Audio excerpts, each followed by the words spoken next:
nasab ente sudah putus, jangan ngaku-ngaku turunan Nabi lagi.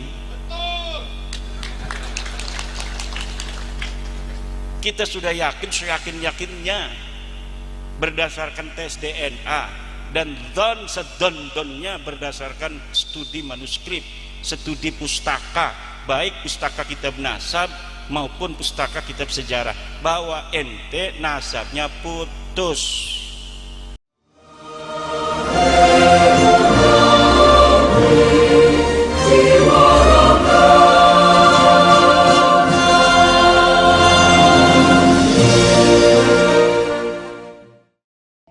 Ngomongin orang nih, ini bukan ngomongin karena benci, karena mereka sudah kita anggap keterlaluan.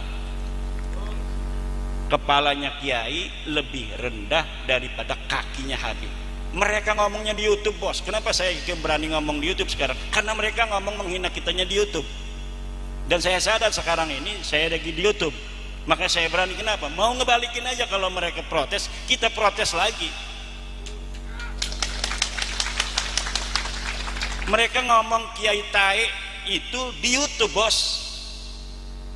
Kiai tae itu kalau yang berani ngawinin Habibah. Emangnya siapa yang mau ngawinin Habibah? Enggak ada. Sekarang kita, anak cucu kita yang perempuan yang cantik-cantik, jangan mau dikawinin oleh Balawi.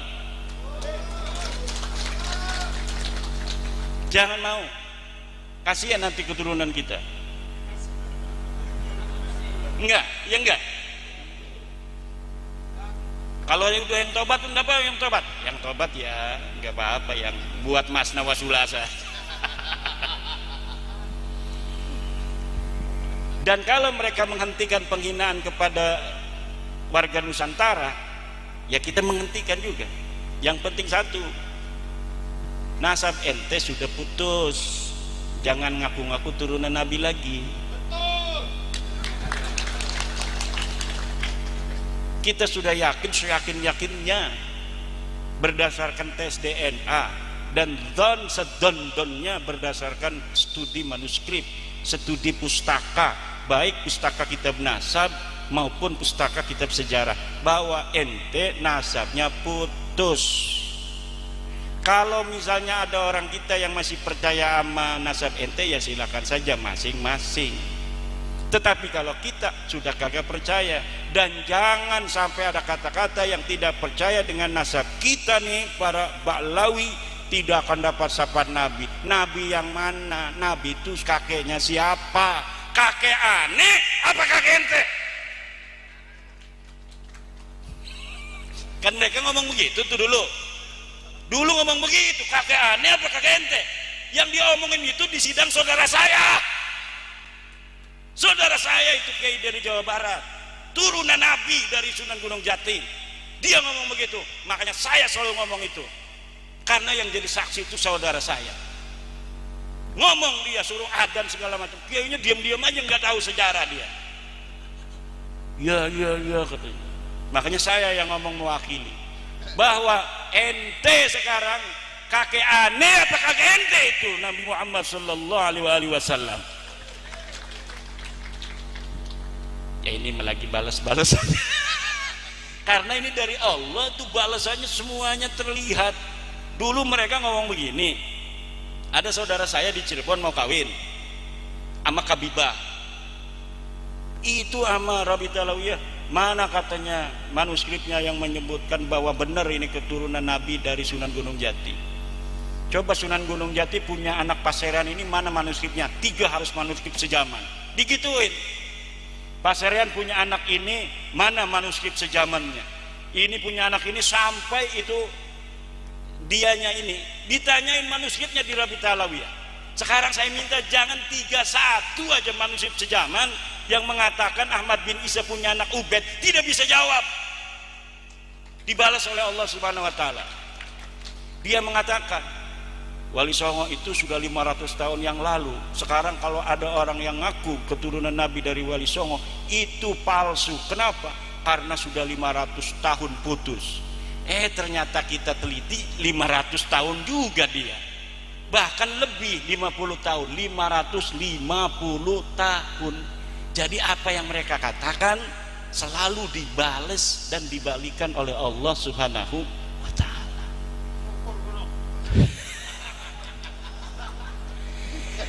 Ini saya juga aneh ini. Coba bapak-bapak, kalau bapak-bapak sudah merdeka hatinya ya, merdeka selak saja, itu luar biasa. Allahumma sholli ala sayyidina Muhammad. Tapi kalau yang belum merdeka ini punya ngedengerin saya, pengennya nonjok aja. Tapi insya Allah kita karena tujuannya baik, kita bukan benci sama mereka loh. Kita benci kepada apa yang telah mereka ucapkan di YouTube itu. Kita benci pengakuan mereka yang sudah terbukti palsu, kemudian mereka tidak mau menerima. Itu saja. Kalau mereka mau menerima, oke, wahai seluruh masyarakat Sragen, saya minta maaf kalau ada kesalahan, dan saya sekarang tidak lagi mengaku turunan Nabi. Tolong saya undang untuk selawatan di Mambaut Thoyibah. Diundang dapat udah nggak ngaku lagi turun Nabi. Betul. Waduh, lebih gawat dari saya ini. Kalau yang dari panjenengan tesisnya itu metode akademisi saja atau metode penggunaan kitab yang mutakbaroh? Menggunakan metode penelitian. Metode penelitian itu harus melakukan proses heuristik. Heuristik itu mengumpulkan seluruh sumber. Jadi disebutin sumbernya yang berkaitan dengan Nasabalawi. Yang kedua adalah proses kritisasi sumber. Setelah sumbernya itu ada, dikritisi. Satu, ini kitab layak tidak, valid tidak untuk dijadikan sebuah sumber. Oh ternyata ini diinterpolasi, ini kitab palsu, abaikan. Seperti ada di Balwi itu kitab namanya Abnaul Imam, dikarang abad ke-5, tapi isinya sudah ditambahin oleh Habib Jamalul Lail. Jadi kitabnya sudah tidak asli lagi. Akhirnya saya abaikan, ini tidak masuk dalam kategori sebagai sumber. Setelah kritik sumber satu kitab per kitab, kemudian ada interpretasi sumber. Jadi apa yang ada itu kita interpretasikan. Setelah diinterpretasikan, kemudian dihistoriografi. Ini metodologi penelitian dalam penelitian sejarah. Karena apa? Karena Abdullah atau Ubaid ini adalah tokoh sejarah. Tokoh sejarah yang harus diverifikasi benarkah dia historis atau ternyata dia ahistoris. Maka diperlukan metodologi sejarah dalam memverifikasi apakah seorang ini betul-betul historis atau dia adalah ahistoris. Dan terbukti sosok Ubaid ini tidak ada di dalam kitab-kitab, di dalam buku-buku sejarah yang ada pada masanya atau masa yang paling berdekatan dari kitab yang ditemukan yang membicara tentang keluarga mereka. Itu metodologi penelitian sejarah. Kalau tidak boleh dalam sejarah kita menggunakan metodologi penelitian ilmiah tentang pemikiran. Pemikiran itu boleh berbeda antara orang masa lalu dengan orang zaman sekarang. Kalau khobar berita tidak boleh berbeda. Sumbernya itu harus sama dan harus ittisol karena dia riwayat sejarah. Nah, ini kelemahan daripada kita para santri itu asal ada kitab abad berapa aja tentang sejarah itu dianggap sahih. Kayak Ustadz Idrus Romli kemarin, ini ada kitab abad ke-9, ada abad kitab 10. Iya betul, tapi itu setelah pengakuan. Sebelumnya di abad 4 itu, di mana yang diakui itu hidup, tidak disebutkan dia punya anak namanya Ubaid. Abad yang kelima tidak ada, abad ke-6 tidak ada, abad ke-7 tidak ada. 550 tahun dia tidak disebut sebagai punya anak namanya Ubaid. Kok tiba-tiba di abad 9 disebutkan dia mempunyai anak namanya Ubaid? Berarti berita di abad 9 ini adalah berita palsu. Itu ya. Satu lagi mungkin permohonan gitu. Karena ini kan tesis karya ilmiah, mungkin banyak terjadi perbedaan pendapat. Nah, kemudian ini menyangkut keyakinan juga bahwa Ba'alwi itu tidak sampai ke Rasul nasabnya. Secara ilmiah kan hukum-hukum itu kan melalui ilmiah, tapi yang secara hakikat kan hanya Allah yang tahu. Kan, nah, untuk mengetahui ini sudah sesuai dengan hakikatnya kan hanya Allah yang tahu, karena ini tarafnya ilmiah. Kayaknya tes DNA juga mendekati itu. Nah, pertanyaan karena hukumnya empirik gitu. Permohonan saya itu mungkin karena tema tesisnya itu memutus nasab. Mungkin kami minta pertanggungjawaban bagaimana nanti kalau secara hakikatnya itu memang benar nasabnya sampai ke Rasul. Terus saya tanya kembali, kalau misalnya yang mengakui sekarang nasabnya Balwi itu sebagai turunan Nabi, kalau hakikatnya dia bukan, apa itu pertanggungjawabannya? Yang maksudnya ini kan bentuk perlawanan dari jawaban jenengan. Tapi seumama kalau memang hakikatnya benar ataupun salah, kalau salah kan kita sudah sesuai. Cuman kalau hakikatnya benar itu nanti bagaimana ngaten? Iya, orang-orang yang mengakui itu yang karena mereka mengakui Ba'lawi sebagai turunan Nabi kemudian mereka menghina orang itu, kan berarti mereka itu membantu Ba'lawi berbuat maksiat. Buatan. Iya, ini apa hukum balik bebaliknya. Maksudnya orang dari yang hari ini ketika nanti dipertanggungjawaban oleh Allah ngoten lho.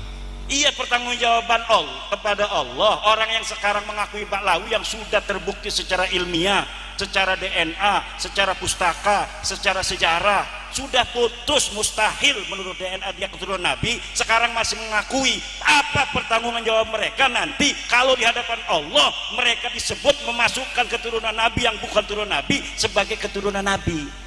Itu karena apa? Karena dalil mereka tidak ada. Yang ada dalilnya yang membatalkan nasab Ba'lawi. Yang Muhyiddin nggak punya dalil sampai sekarang. Muhyiddin siapa yang bisa bawa dalil bahwa Ba'lawi turun Nabi? Datang ke saya. Nggak ada. Mustahil mereka turunan Nabi. Itu masalahnya. Kita punya dalil, mereka nggak punya dalil. Yang nggak punya dalil harus ngalah. Mereka nggak mau ngalah, ya udah nanti hakikat itu sesuai dengan dalil. Hakikat itu akan sesuai dengan dalil. Apakah semua marga Habib yang ada di Indonesia semua nasabnya ke Ba'lawi? Atau mungkin adakah Sayyid atau Syarif diklaim Ba'lawi terus ikut ke Ba'lawi sampai sekarang? Suwun. Ya. Kalau Ba'lawi yang ada di Indonesia itu marganya seperti Al-Asgab, Al-Attas,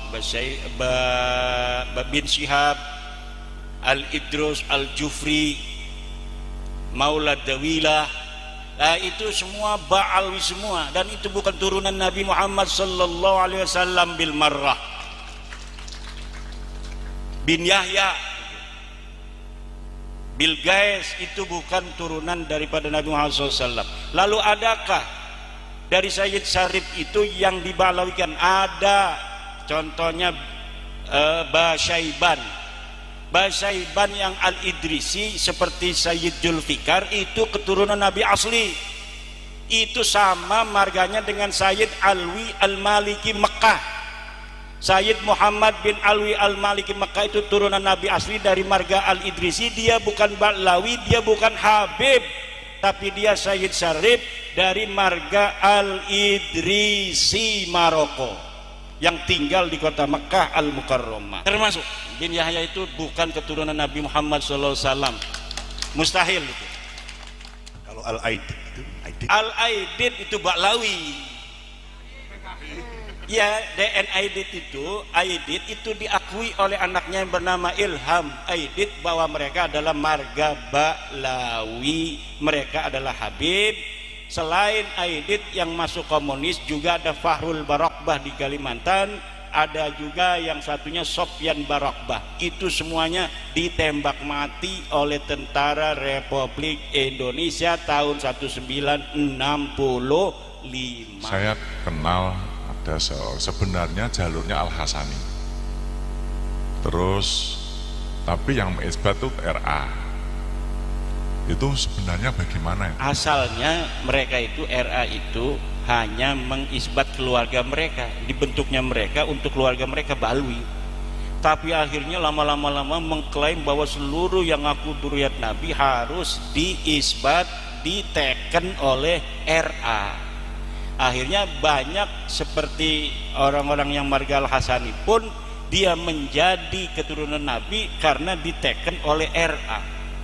Begitu. Yang jalur Hasan Al-Hasani tetap membela Mbak Alwi. Seharusnya yang dia menyelamatkan diri ya. Loh, saya itu bukan Habib, saya ini Sayyid. Kan gitu seharusnya. Karena dia ke yang lain belum tentu disahihkan.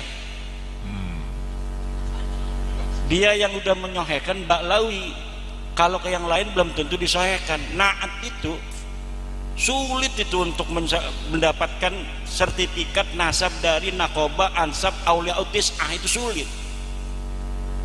Harus pengkajian, makanya ada infaknya 1 jutaan. Kenapa? Karena penelitiannya lama. Kalau kita daftarin itu lama ditelitinya.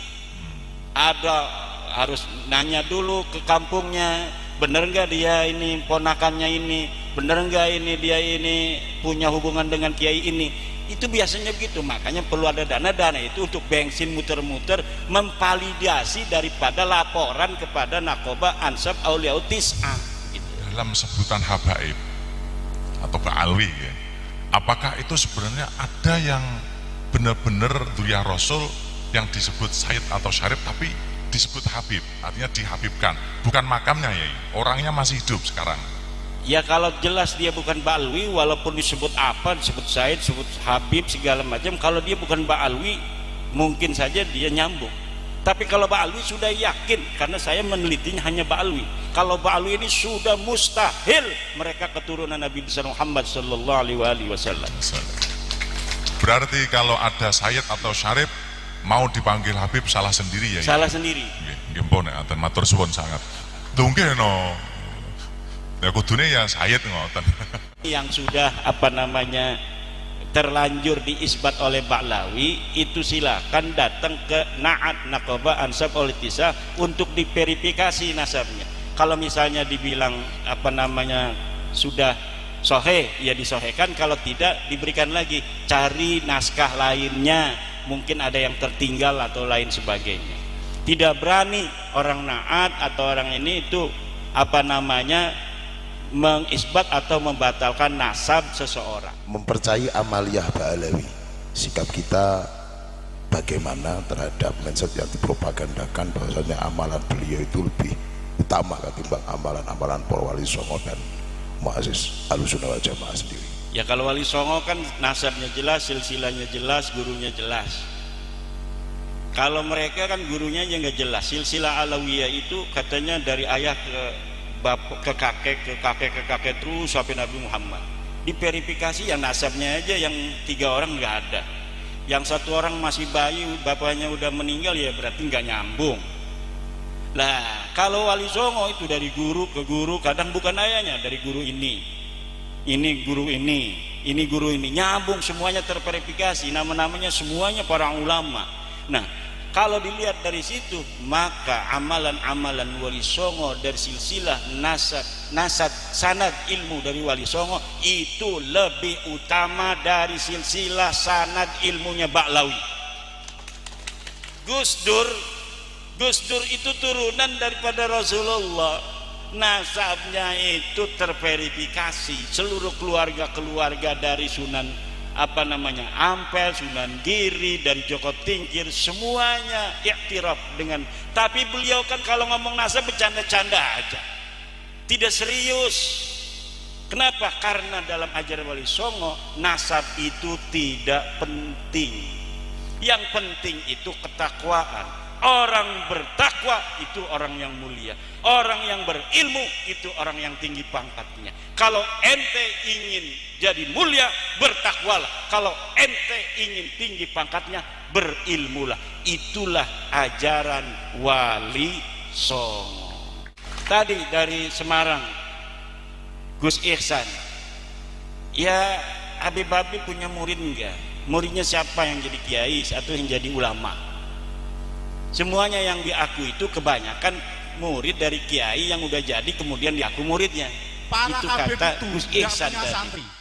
Mereka rata-rata itu menerima santri yang sudah jadi, yang siap manggung. Gini mboten? Tapi mengapa ketika mereka sudah kenal Habib, cintanya pada Habib kadang melebihi cintanya pada Kiai NU? Ini kan tidak fair ini. Leres sama mboten? Oh, mereka itu tinggal nompo dadi garek manggung kok. Lah yang didik dari Abatasa, Mubtada, Khobar, Amsilatu, Tasrifiyah dan lain-lain itu sapa sing didik? Habib atau Kiai NU? Lah kok ora sadar-sadar? Ya bisa jadi begitu. Kita kan jarang lihat di YouTube mereka itu baca kitab Fathul Mu'in, baca kitab Ihya, baca kitab Sahih Bukhari, yang gundul. Kalau yang ada mereknya, sakelnya semua bisa kan, banyak yang bisa. Yang gundul, yang cetakannya cetakan Toha Putra Semarang, yang zaman dulu yang gak ada titik koma itu. Baca coba. Itu mahasiswa Mesir aja S2 belum tentu bisa itu baca kitabnya ala santri Lirboyo, ala santri Ploso, ala santri-santri Salafiyah di Indonesia. Kenapa? Santri di Indonesia bukan hanya bisa membaca, tapi paham akan ilmu balaghahnya, paham akan ilmu badiknya, paham akan ilmu ma'aninya, paham akan itu faidah-faidah, ada sin, faidah-faidah, ada hamzah apa, gimana mana konsekuensinya apa. Itu kiai-kiai kita dalam memahami agama begitu universal, begitu komprehensif, dan dapat diandalkan untuk bisa menjaga agama Islam tetap murni ila yaumil qiyamah. Jadi betul, saya setuju dengan Gus Ihsan tadi itu. Banyak yang penceramah baca selawat aja jadi ulama besar. Kalau dari Balwi, betul nggak? Kiai-kiai kita, santri-santri kita udah tamat Fathul Mu'in, baca kitabnya hebat, yang nggak dianggap apa-apa, kalah sama tukang selawatan. Tukang selawatan pakai udang-udang kayak saya aja udah kayak jadi ulama.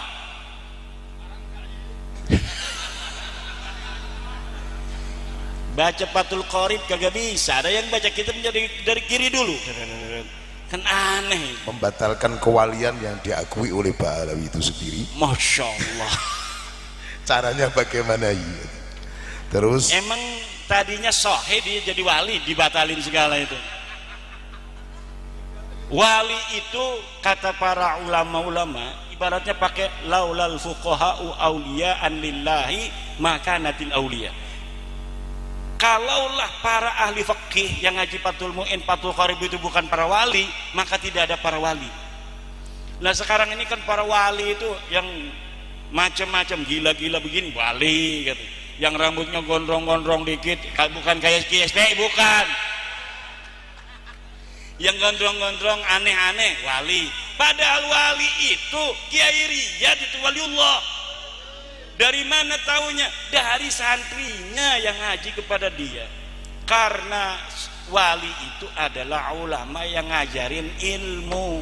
Cuma ini apa namanya, definisi wali itu bergeser. Kenapa bergeser? Kita bukan hanya dipengaruhi oleh ajaran Islam, tapi juga ajaran-ajaran non-Islam. Karena tradisi yang semacam wali-wali ini juga ada di agama-agama lain. Para pendeta-pendeta segala macam itu ada di agama lain sebelumnya yang diwakili orang suci.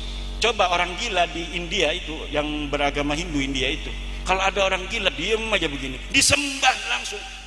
Saya pernah lihat di YouTube ada orang gila di pasar itu, dia diem aja nggak bergerak-gerak begini. Itu setiap orang yang lewat sujud dulu, ada lewat sujud lagi. Kenapa? Di agama lain pun ada tradisi yang seperti Indonesia, orang-orang suci yang disebut di Indonesia atau dalam agama Islam para wali. Sebenarnya definisi kewalian di dalam Islam itu sudah jelas di Al-Quran. La ala inna awliya Allah la khaufun alaihim walahum.